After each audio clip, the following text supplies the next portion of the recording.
We were in the Cotswolds not 2 days ago, and we were wondering where on earth in the UK could it possibly be more idyllic than the Cotswolds. Well, Cornwall.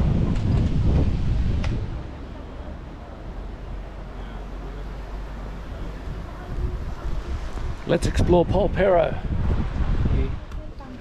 Look at these little cottages. Coombe Cottage.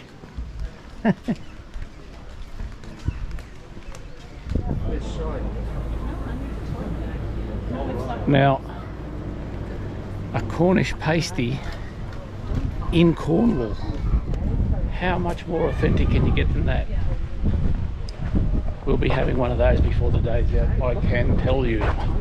Look at this, the River Cottage.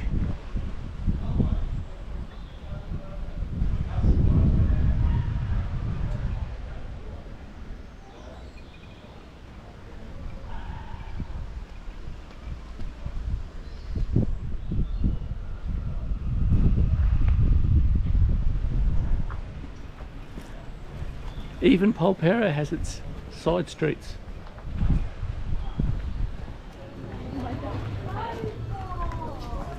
It gets better and better as we head down to the waterfront.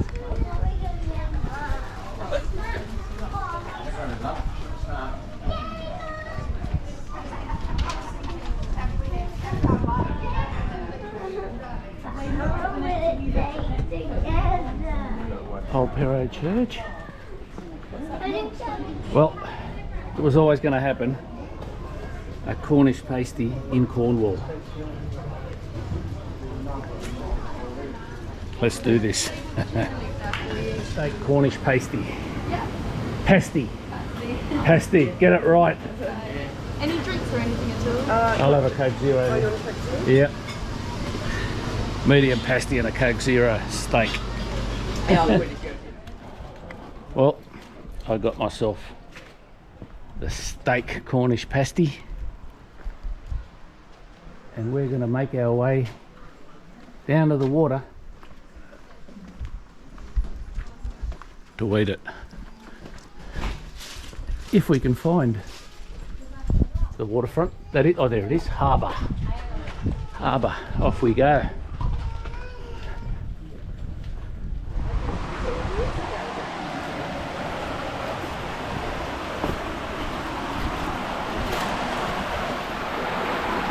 Polperro Harbour.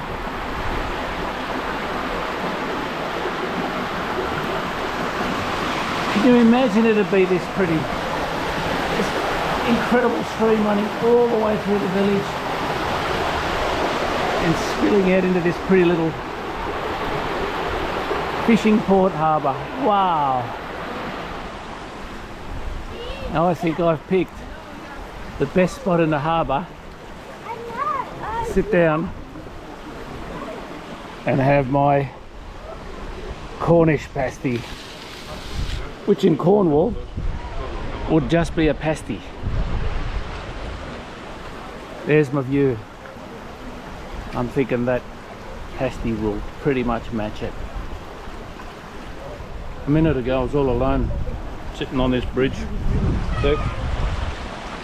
legs dangling, and everyone cottoned onto it, and they've crowded around me. By the way, this pasty is absolutely scrumptious. Look at that. Chunks of steak, potato, in that perfectly wrapped and roasted pastry. My word. You know,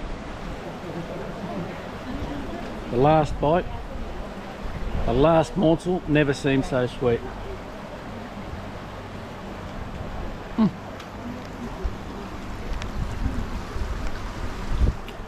The Cornish pasty in Cornwall, in Polperro. Some local pottery. Very nice.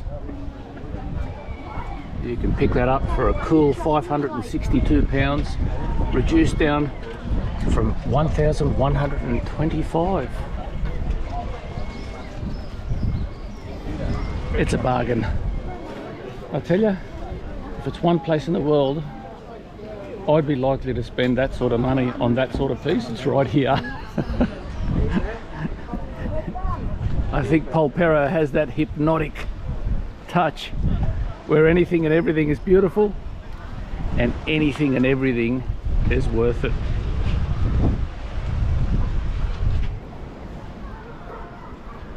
Well, you could sit here and while the hours away day after day.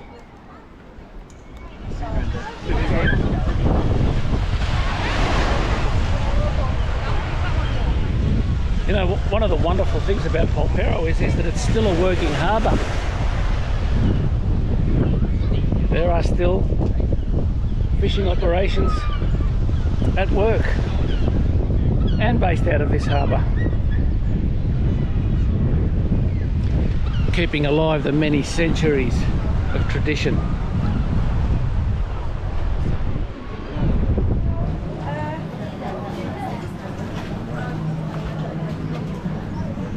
Let's take a walk around to the other end of the harbour.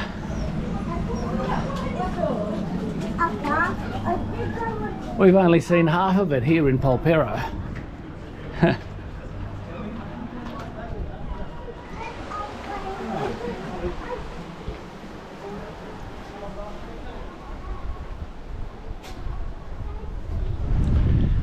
Now, much like many villages in the Mediterranean, Polperro has obviously been built with winding streets to confuse the pirates.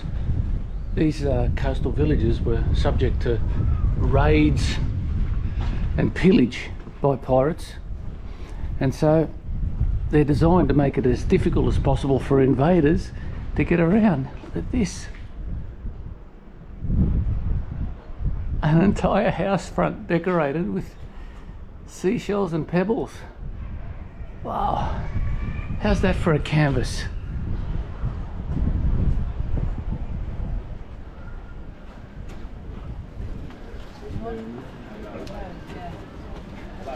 The Polperro Heritage Museum of Smuggling and Fishing. So smuggling is as much a part of the local law as fishing. One perhaps a little less legitimate or legal than the other. G'day. Man, have you got the best view in Cornwall, in the world? Would that be right? Sipping on tea? Sipping on tea? Of course. That's incredible. The Bay Tree Cottage. Wow, there's an interesting piece of engineering.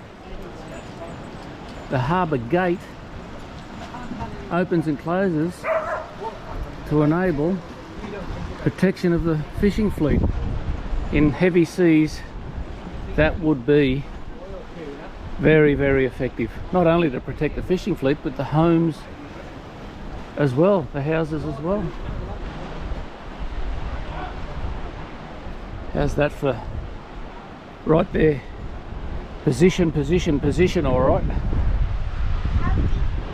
Well, here's a view of Polperro from the other end of the harbour and from the top. How wonderful is that?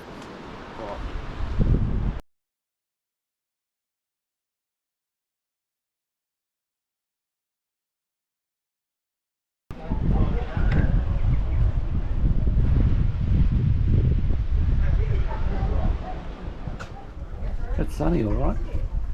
The old police house, well, perhaps this is where the police constable used to live.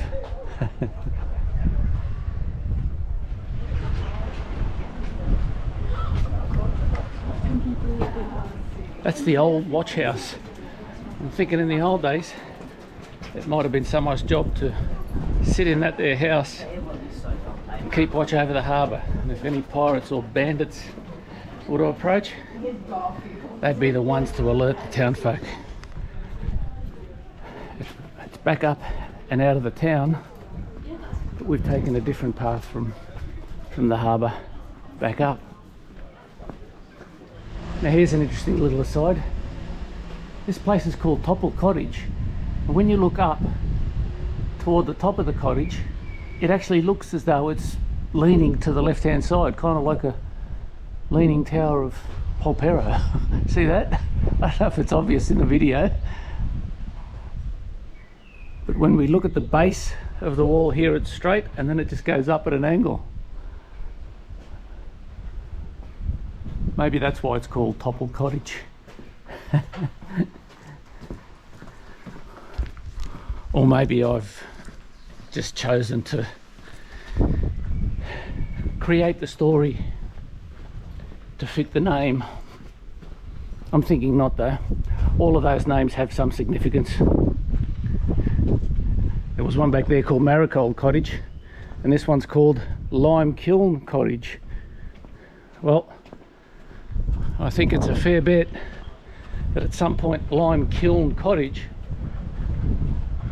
was a potter's shop.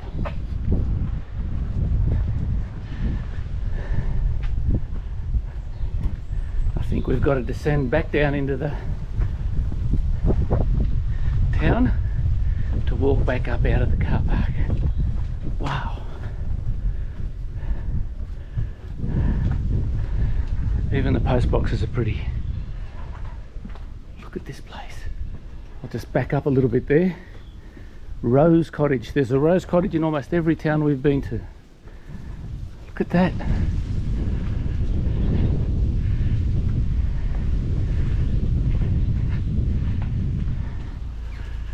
Well, that was idyllic and easily the biggest surprise since we've been in the UK. How beautiful was that? Positano, Amalfi, the Greek islands, hey, Polperro, right up there.